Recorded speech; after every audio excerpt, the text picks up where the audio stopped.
Hi, ഞാൻ Reena V George. US വിസയുമായിട്ട് ബന്ധപ്പെട്ട് 2 വീഡിയോകൾ ചെയ്തിട്ടുണ്ട്. അതിൽ ലാസ്റ്റ് ചെയ്ത വീഡിയോയിൽ DS-160 ഫോം ഫില്ല് ചെയ്യുന്നത് എങ്ങനെയെന്ന് നമ്മൾ ഡിസ്കസ് ചെയ്തിരുന്നു. DS-160 ഫില്ല് ചെയ്തപ്പോൾ US-ലുള്ള എക്സ്പെൻസ് മീറ്റ് ചെയ്യുന്നതിനുള്ള എമൗണ്ട് ലോങ് ടേം ബാങ്കിൽ ഡെപ്പോസിറ്റ് ചെയ്യുന്നത് ഒഴിവാക്കുന്നതിന് വേണ്ടി ഞങ്ങൾ ബ്രദറിൻ്റെ സ്പോൺസർഷിപ്പ് ഉപയോഗിച്ചാണ് ഫയൽ ചെയ്യാൻ തീരുമാനിച്ചത്. അതിന് ബ്രദർ I-134 എന്ന് പറയുന്ന ഒരു ഫോം ഫില്ല് ചെയ്ത്, അതായത് ഒരു ഡിക്ലറേഷൻ ഓഫ് ഫൈനാൻഷ്യൽ സപ്പോർട്ട് നൽകണം.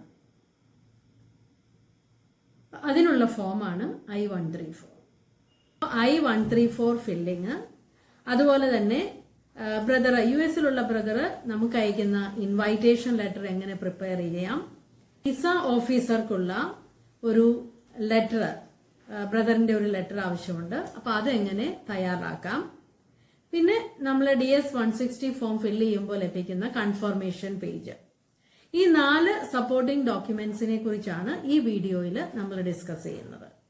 ഓക്കെ, അപ്പോൾ നമുക്ക് ആ ഡിസ്കഷനിലേക്ക് കിടക്കാം. ഓക്കെ, ഇത് USCIS എന്ന് പറയുന്ന വെബ്സൈറ്റില്, അതായത് US citizenship and immigration services എന്ന് പറയുന്ന വെബ്സൈറ്റില് ഉള്ള ഒരു ഫോമാണ്. ഈ ഫോം ഫില്ല് ചെയ്ത് അതിൽ ഫയൽ ചെയ്യാനുള്ളതാണ്. അപ്പൊ ഇത് ആരാണോ ഫൈനാൻഷ്യലി സപ്പോർട്ട് ചെയ്യുന്നത് അവരാണ് ഫില്ല് ചെയ്യേണ്ടത്. അതായത് US-ലുള്ള ബ്രദറാണ് ഇത് ഫില്ല് ചെയ്യുന്നത്. അപ്പോൾ ഡിക്ലറേഷൻ ഓഫ് ഫൈനാൻഷ്യൽ സപ്പോർട്ടാണ്. നോക്കുക, നമുക്കിത് ഡിസ്കസ് ചെയ്യാം. Start here. Basis for filing. I am filing this form on behalf of another individual who is the beneficiary. അതാണ് ഇവിടെ ഇൻഡു ചെയ്യേണ്ടത്. ഇൻഡു മാർക്കാണ് കൊടുക്കേണ്ടത്. Part 2, information about the beneficiary. അതായത് ബെനിഫിഷ്യറി ഇവിടെ ഞാനാണ്, എനിക്ക് വേണ്ടിയാണ് ഫയൽ ചെയ്യുന്നത്. അപ്പോൾ എൻ്റെ ഇൻഫർമേഷൻസ് ആണ് ഇവിടെ കൊടുക്കേണ്ടത്. ബെനിഫിഷ്യറീസ് കറന്റ് ലീഗൽ നെയിം, അപ്പം name, family name, given name, middle name കൊടുത്തു. അതർ നെയിംസ് യൂസ്ഡ് ആപ്ലിക്കബിൾ അല്ല. ഡേറ്റ് ഓഫ് ബർത്ത് കൊടുത്തു. Then gender, then alien registration number, number അത് വേണ്ട. Place of birth city or town കൊടുത്തു. State Kerala, country India, country of citizenship India കൊടുത്തു. Marital status married അത് കൊടുത്തു. Information about the beneficiary. ഇനി ബെനിഫിഷ്യറിയെ കുറിച്ചുള്ള അത് കണ്ടിന്യൂ ചെയ്യാണ് form. Beneficiary's mailing address in care of name, address കൊടുത്തു. Street number, city or town, postal code, province, country, address കൊടുത്തു. Okay, are the beneficiary's mailing address and physical address the same. ഇവിടെ yes ആണ്. Yes കൊടുത്താൽ താഴേക്ക് ഇത് fill ചെയ്യേണ്ട ആവശ്യമില്ല. Beneficiary's are anticipated length of stay അത് കൊടുക്കുക. ഫ്രം ഇന്ന ദിവസം മുതൽ ഇന്ന ദിവസം വരെ കൊടുക്കുക. അടുത്തത് ബെനിഫിഷ്യറീസ് ഇൻകം. ഇപ്പൊ ഇവിടെ ബെനിഫിഷ്യറീസ് ഇൻകം ഇപ്പോൾ ഈ എക്സ്പെൻസിലേക്ക് കോൺട്രിബ്യൂഷൻ ഇല്ല. Income contribution to the beneficiary annually. അപ്പോൾ ഇവിടെ 0 ആണ് കൊടുത്തത്. ഇവിടെ പേര്, ഡേറ്റ് ഓഫ് ബർത്ത്, ബെനിഫിഷ്യറി ആണ്. ഇൻകം ഇതിലേക്ക് കോൺട്രിബ്യൂട്ട് ചെയ്യാത്തതുകൊണ്ട് അവിടെ 0 കൊടുത്തു. Does any of the beneficiaries total income come from an illegal activity. അപ്പൊ ഇവിടെ നോയാണ്, ഇൻഡു മാർക്ക് ചെയ്യുക. ഇനി അടുത്തത് ബെനിഫിഷ്യറീസ് അസറ്റ്സ്. അപ്പൊ അസറ്റ്സ് കൊടുക്കുക. ഇവിടെ നെയിം കൊടുക്കുക. ടൈപ്പ് ഓഫ് അസറ്റ് ഇവിടെ നമ്മൾ ഓപ്ഷൻ എടുക്കുകയാണ്, സേവിങ്സ് ബാങ്ക് അക്കൗണ്ട്. ഓക്കെ, അപ്പൊ അതിൽ എമൗണ്ട് ഡോളറിൽ ഫില്ല് ചെയ്യുക. അടുത്തത് വീണ്ടും പേര് കൊടുത്തു, റീന. അടുത്ത ടൈപ്പ് ഓഫ് അസറ്റ് സെലക്ട് ചെയ്തു. ഇവിടെ stocks, bonds, certificates of deposits, അതിന്റെ എമൗണ്ട് കൊടുക്കുക. അടുത്തത് വീണ്ടും Reena. Personal property, net value അത് ഡോളറിൽ കൊടുക്കുക. അങ്ങനെ കംപ്ലീറ്റ് ടോട്ടൽ വാല്യൂ ഇവിടെ കൊടുക്കുക. Okay, information about the individual agreeing to financially support the beneficiary named in part 2. ഇനി പാർട്ട് 3 ആണ്. അതിൽ ആരാണോ ഫയൽ ചെയ്യുന്നത് അവരുടെ പേര്, current legal name, family name, given name, middle name. Other names used അവിടെ ആവശ്യമില്ല. കറണ്ട് മെയിലിംഗ് അഡ്രസ്, ഇപ്പൊ ഇവിടെ name of brother, street, city, province, country, US, state, zip code എല്ലാം കൊടുക്കുക. അടുത്തത് അത് കണ്ടിന്യൂ ചെയ്യാണ്. If your current mailing address the same as your current physical address, yes, ഇൻഡു മാർക്ക് കൊടുക്കുക. അപ്പൊ ഇത് ഫിൽ ചെയ്യേണ്ട ആവശ്യമില്ല. അടുത്തത് ഡേറ്റ് ഓഫ് ബർത്ത്, ബ്രദറിന്റെ ആണ് കൊടുക്കുക. പ്ലേസ് ഓഫ് ബർത്ത്, ബ്രദർ ഇവിടെയാണ് ജനിച്ചത്, അപ്പോൾ സിറ്റി ഓർ ടൗൺ ഇവിടെ കേരളത്തില് എവിടെയാണ് എന്ന് കൊടുക്കുക. ഇവിടെ രജിസ്ട്രേഷൻ നമ്പർ, നമ്പർ അത് കൊടുക്കുക. ഇമിഗ്രേഷൻ സ്റ്റാറ്റസ്, ഇപ്പൊ US സിറ്റിസൺ ആണ്, അപ്പൊ അത് ഇവിടെ ഇൻഡു മാർക്ക് ചെയ്യുക.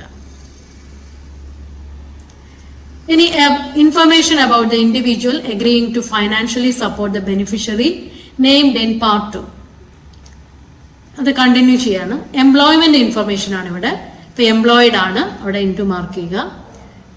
പിന്നെ ഇവിടെ ഐ ആം കറന്റ്ലി എംപ്ലോയിഡ്, ഇൻഡു മാർക്ക് ചെയ്യുക. ഇനി എംപ്ലോയറുടെ അഡ്രസ് കൊടുക്കുക, സ്ട്രീറ്റ് നമ്പർ, നെയിം, കമ്പനിയുടെ പേര് ആദ്യം കൊടുക്കുക. ഓക്കെ. ഇനി ഫൈനാൻഷ്യൽ ഇൻഫർമേഷൻ ആണ്. ബ്രദറിന്റെ full name, date of birth, self, relationship to the individual agreeing to financially support, financially support ചെയ്യുന്ന ആളുമായിട്ടുള്ള റിലേഷൻ, ഇവിടെ സെൽഫ് അയാളുടെ തന്നെ. അപ്പോൾ ഇൻകം കൊടുക്കുക, income contribution to the beneficiary annually. അപ്പൊ നമുക്ക് എക്സ്പെൻസ് എന്ത് വരും എന്ന് കണക്ക് കൂട്ടി അത് കൊടുക്കാം. ഇനി വൈഫിന്റെ പേരാണ്, ഇവിടെ date of birth, spouse, relationship, അവരും കോൺട്രിബ്യൂട്ട് ചെയ്യുന്ന എമൗണ്ട് കൊടുക്കുക. ഓക്കെ. ഇനി information about the individual agreeing to financially support the beneficiary named in part 2, അത് കണ്ടിന്യൂ ചെയ്യാണ്. Does any of the income listed above come from an illegal activity, etc. അവിടെ no കൊടുക്കുക. Okay. If you answered yes, അത് നമുക്ക് ആവശ്യമില്ല. അടുത്തത് assets ആണ്. അപ്പോൾ ഈ വ്യക്തികളുടെ അസറ്റ്സ്, ബ്രദറിന്റെ പേര് കൊടുക്കുക. പേഴ്സണൽ പ്രോപ്പർട്ടി, അതിന്റെ ക്യാഷ് വാല്യൂ US ഡോളറിൽ കൊടുക്കുക. വൈഫിന്റെ സേവിങ്സ് ബാങ്ക് അക്കൗണ്ട് കൊടുക്കുക. Brother retirement of educational account, അവിടെ എത്ര ക്യാഷ് ഉണ്ട്, അത് US ഡോളറിൽ. വൈഫിന്റെ retirement or individual educational account, അത് കൊടുക്കുക. ബ്രദർ ചെക്കിംഗ് ബാങ്ക് അക്കൗണ്ട്, അത് കൊടുക്കുക. Total in current cash value US ഡോളറിൽ കൊടുക്കുക. Financial responsibility, have you previously submitted a form I-1342 for any one, no ആണ്, അത് കൊടുക്കുക.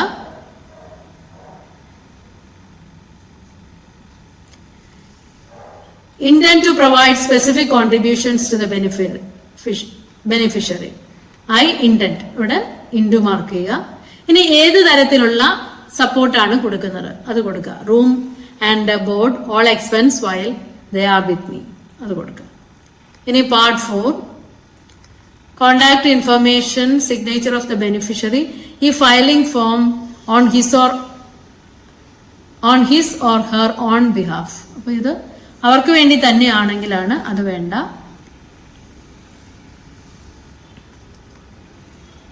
അത് കണ്ടിന്യൂ ചെയ്യാണ്.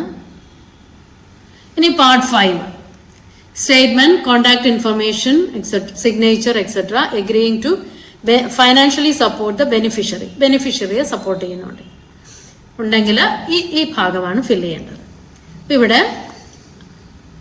ഇവിടെ ഇൻഡു മാർക്ക് എന്താണ്? I can read and understand English and I have read and understand every question and instructions on this declaration and my answer to every question. That into mark area.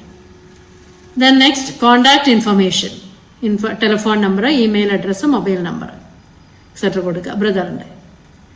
ഇനി അത് continue ചെയ്യാണ്. ഇവിടെ signature of individual agreeing to financially support the beneficiary.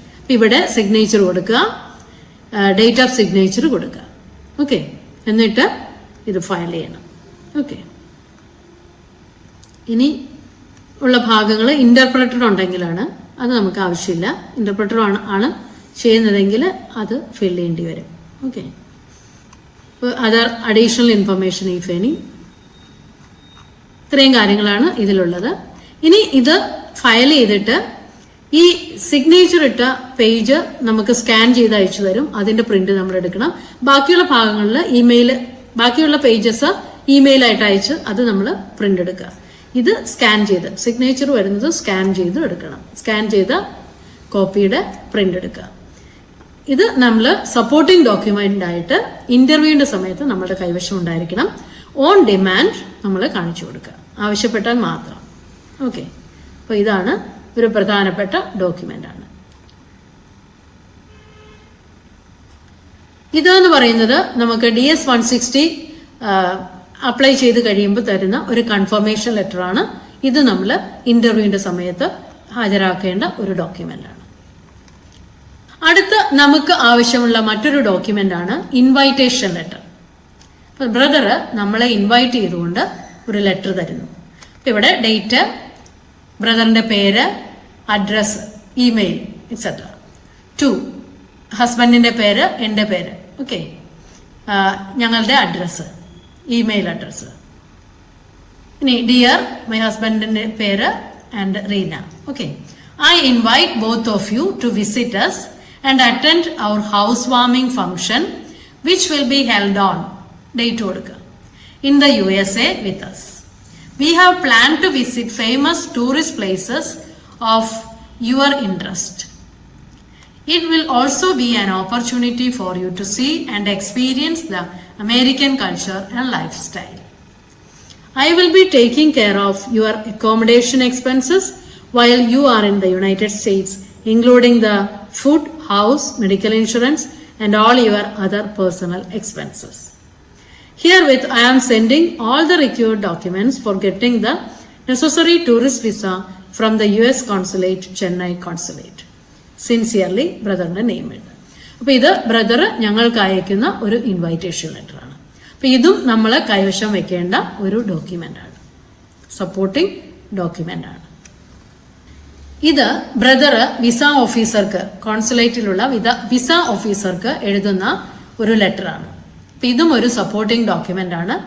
Date എഴുതുക, the visa officer, consulate general of United States of America, Chennai.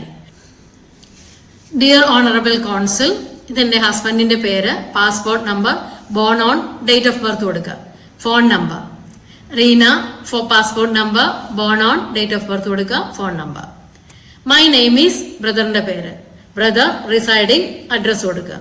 And I am a United States citizen and employed in, എവിടെയാണ് employed ആയിരിക്കുന്നത് അത് കൊടുക്കുക. I am writing this letter to confirm that I would like to invite my brother, ബ്രദറിന്റെ പേര്, and his wife Reena, who reside at, സ്ഥലം, house, address കൊടുക്കുക.